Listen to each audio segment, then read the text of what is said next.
En ce jour d'avril, Tahar Chawachi regarde un tracteur labourer son champ desséché. Ça et là, on y voit encore une pousse malingre.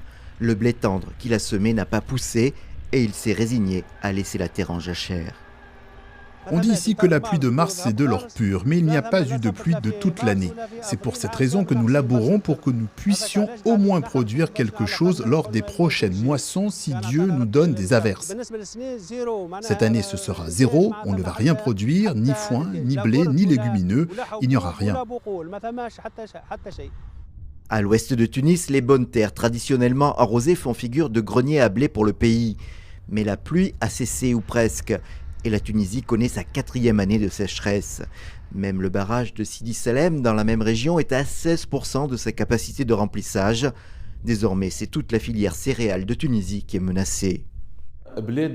Notre pays a besoin en moyenne de 30 millions de quintaux par an de blé dur, de blé tendre et d'orge. Cette année, nous arriverons à collecter 1,5 million de quintaux et les agriculteurs ont besoin de 2 millions de quintaux pour semer. Nous espérons arriver à les trouver. Cela signifie que l'État va devoir importer tous les besoins en blé dur, tendre et en orge.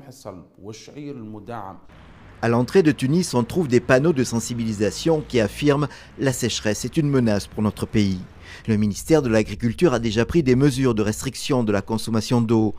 Mais dans un contexte de réchauffement climatique, des experts appellent déjà à repenser toute l'agriculture qui ne peut plus compter sur des pluies hypothétiques.